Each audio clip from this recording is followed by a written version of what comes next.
Welcome to the relay. We're covering today's top boxing news.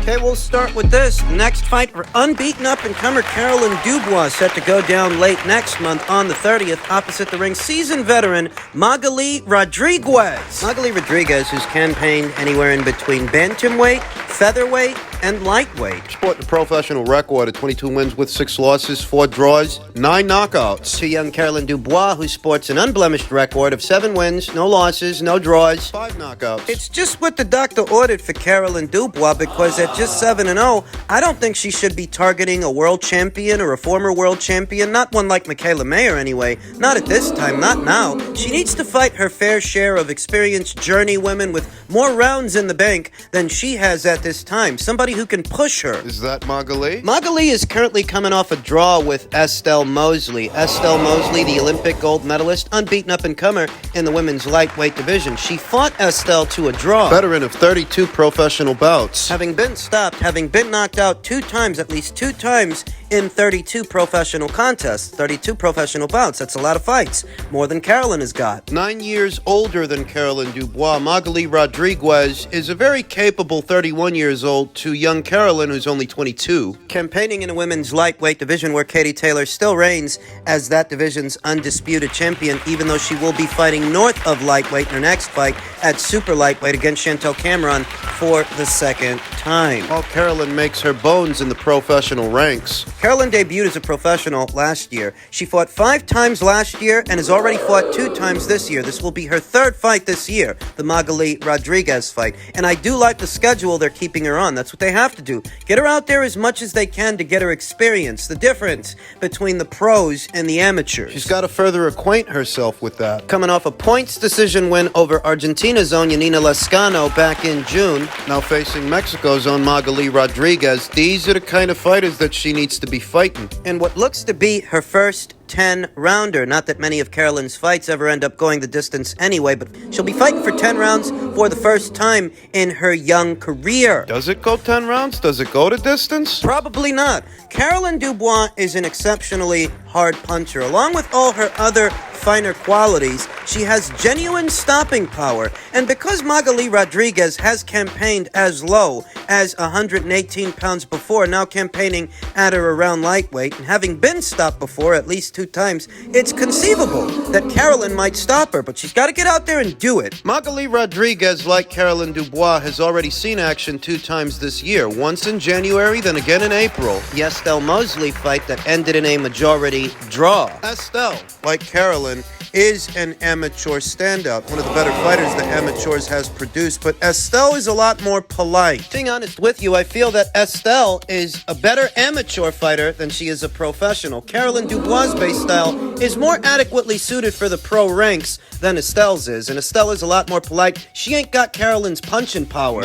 her ferocity, her spite. So where Estelle may have fought Magali to a draw, I think Carolyn can knock her out. I think she can knock out Magali Rodriguez. Just keep improving that record. The youthful exuberance and enthusiasm of Carolyn Dubois to share the squared circle, share the ring with the somebodies at or around this weight. Somebody like Michaela Mayer. It's not lost on me, but you have to crawl before you walk. I'm sure Carolyn would love to fight Michaela Mayer. Her expressed desire to face her, but what's in it for Michaela? For Michaela, it's a senseless endeavor with not much to gain. Now's not the time for that fight for a myriad of reasons. Magali Rodriguez in September makes a lot more sense. A lot more sense for Carolyn. And we'll talk more about the fight as the fight date approaches.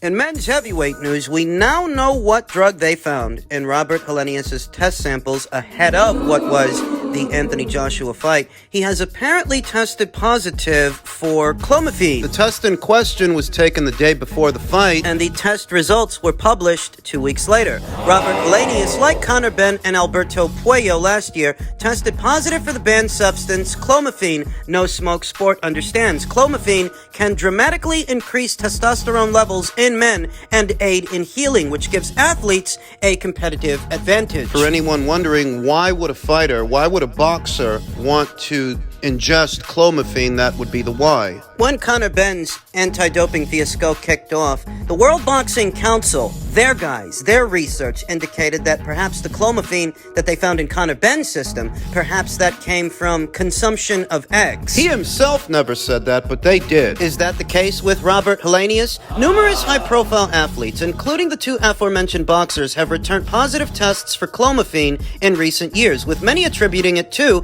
contamination. Helenius replaced Dillian White to face Anthony Joshua on 5 days' notice after White also failed a drug test for an experimental drug, molidustat, as first reported by No Smoke Sport. It's molidustat. Well, that's a story for another day as it pertains to Dillian White. As it pertains to Robert Helenius, Matchroom Boxing confirmed on Friday that Helenius returned an adverse analytical finding in a drug test taken 1 day before the fight on August 11th. The test was carried out by the Voluntary Anti-Doping Association. Boxing Scene's Jake Donovan was first with the news of the banned substance. Helenius has denied knowingly taking the substance in a statement, as most boxers do in these situations. I said it before, and I'll say it again. What? In all my years of watching boxing, and all these guys and some girls that have tested positive for banned substances, I've never seen one, not once, cop to the rap. Not even once. I've never heard a guy, never heard a girl that had a banned substance found in their system just come out and say,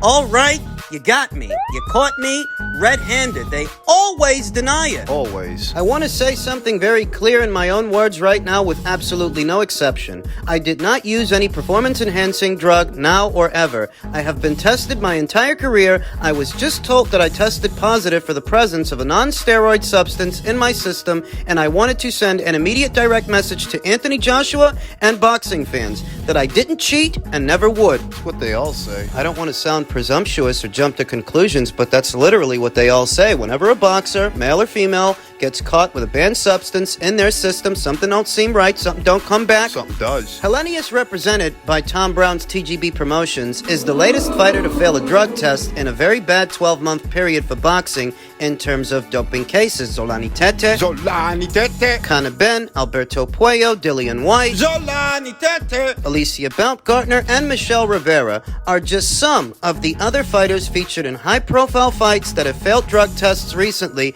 and it's led people to believe that boxing is undergoing the same doping problem cycling had around a decade ago. Don't forget Hannah Gabriel's too. Hannah Gabriel's tested positive for a banned substance ahead of the Clarissa Shields rematch. The old dog ate my steroid routine. Ate my steroids excuse. Robert Helenius is getting long in the tooth. This ain't no spring chicken given his age and that he just tested positive for a banned substance in a fight that took place on UK soil. It's conceivable that he could be issued a 4-year ban, like the ban they just issued out to Zolani Tete.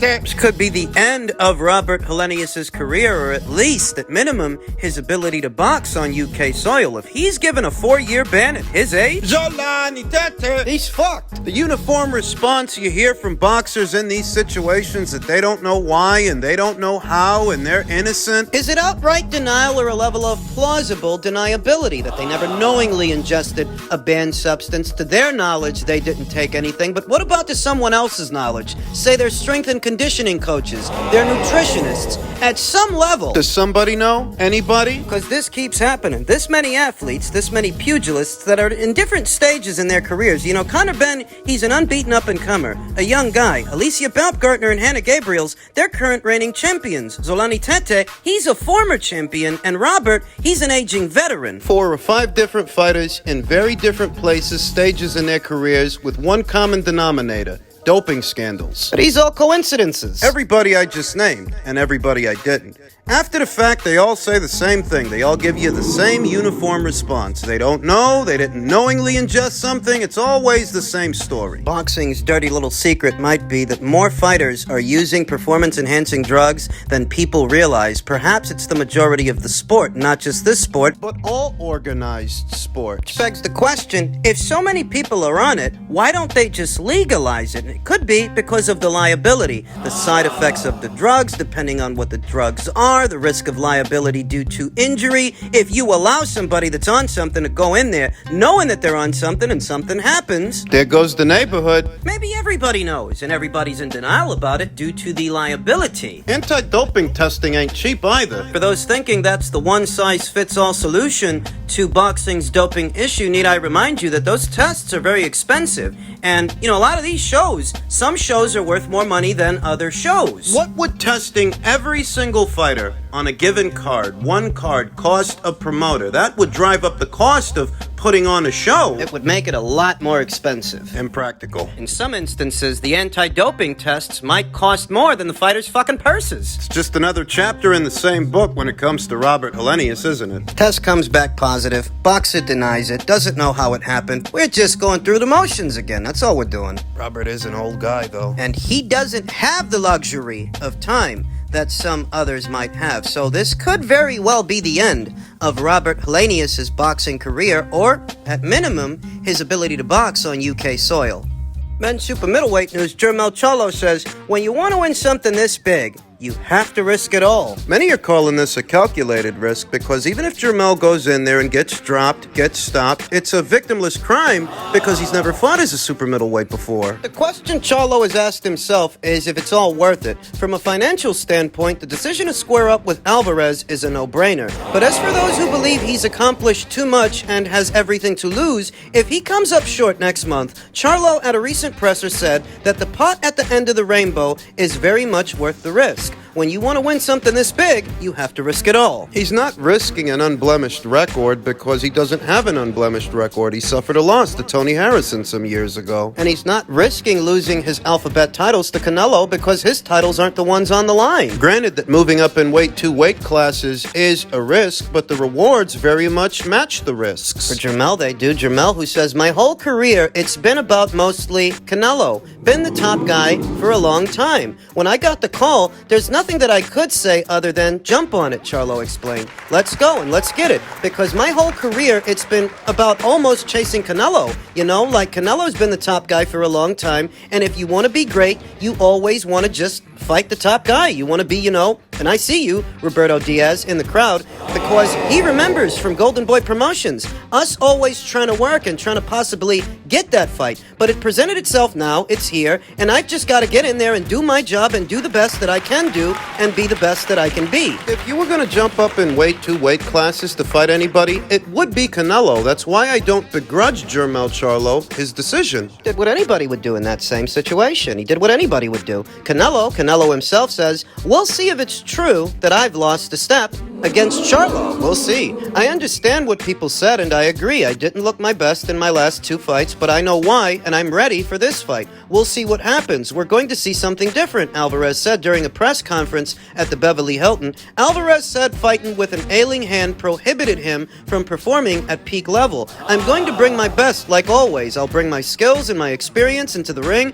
I'm just going to do my best, and that's it. Perhaps I would be more averse to this fight if I didn't see guys for years claiming that Canelo was avoiding this guy, avoiding Jermell, avoiding his brother Jamal. Because that's what his detractors were saying. They were saying he was avoiding fights with these fighters, only so that when he turns around and tries to fight one of them, they start to complain. I think they're just angry they don't have Jermell's name to lord over Canelo Alvarez anymore. Not if they actually go in there and fight and Canelo actually wins. When you think about this year, this calendar year, it's been a very productive year in putting to bed narratives propagated by the usual suspects, by the Haymanites. What they wanted you to believe about Inouye, what they wanted you to believe about Terrence Crawford. What they might still want you to believe about Canelo. Canelo, who says, I'm very happy to be involved in big fights like this. I hope that everybody enjoys this fight because it's going to be a great fight for the fans and for everybody who has wanted to see this fight for a long time. Here it is. I always say that outside of the ring. I look like I'm an easy opponent, but when fighters step in the ring with me, it's completely different. It's not the same watching me from the outside of the ring as it is actually actually being inside of the ring with me. I'm a different guy, said Alvarez. I think both Jermell and Jermall Charlo are great fighters. No disrespect to Jermall, but I think Jermell has had better opposition in his fights. I think he is the better fighter. That's just what I think. A lot of guys go out of their way to attach their names to a Canelo Alvarez fight, but I feel like because Jermell became his division's undisputed champion, he actually did something. Unlike his brother Jermall, and unlike Demetrius Andrade, unlike David Benavidez, Jermell became an undisputed champion, and you have to understand that those guys had the same chances to do something relevant that he did. part of me feels like he deserves the fight more than them. Crawford wants the winner. As I'm sure all of you already know, Terrence Crawford says, I caught the big fish, now I'm hunting the little cub. No telling as to whether or not he'll actually get him. Errol Spence is reported to have up until this Tuesday to decide whether or not he wants to exercise that immediate rematch clause. With Crawford knowing good and well that patience is needed when chasing his prey,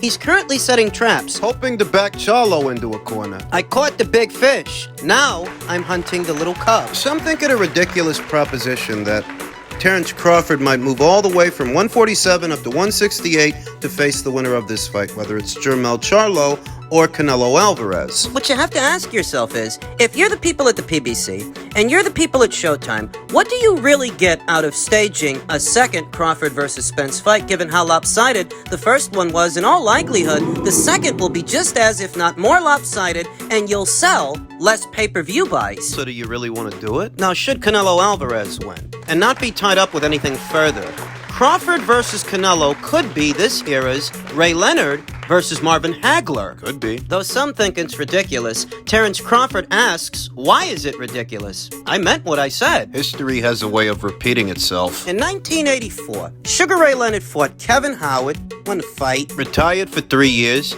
came back as a middleweight and fought Marvin Hagler straight away. won the fight quite controversially. People argue about it, but some would say that, your last fight was at welterweight and you've been gone for 3 years. How the hell are you going to now move up to middleweight? It's ridiculous. Like what they're saying about Terrence fighting Canelo. Terrence Crawford himself asks, why is it ridiculous? I meant what I said. Listen.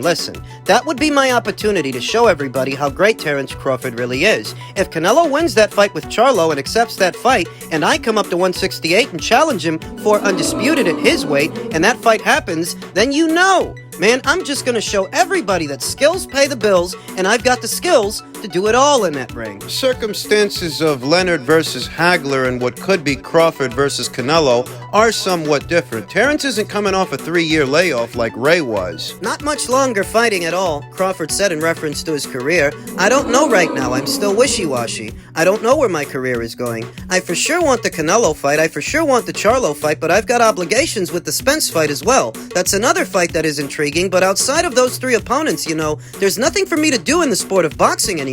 When you think about Ray Leonard retiring after the Kevin Howard fight in 1984, subsequently coming back in 1987 to challenge Marvin Hagler at middleweight straight away. And then you think about what Terrence is proposing. It's not that dissimilar a proposition, except Terrence isn't coming off of 3 years of inactivity. He's not coming out of retirement. The handicap is somewhat different, that instead of jumping up 2 weight classes, he'd be jumping up 3. It sort of harkens back to Leonard versus Hagler. Sort of. It's not as crazy as it sounds because he's not moving up in weight to fight a guy with a height advantage or a reach advantage over him. He's just heavier. Too soon to tell. We'll see if that fight materializes.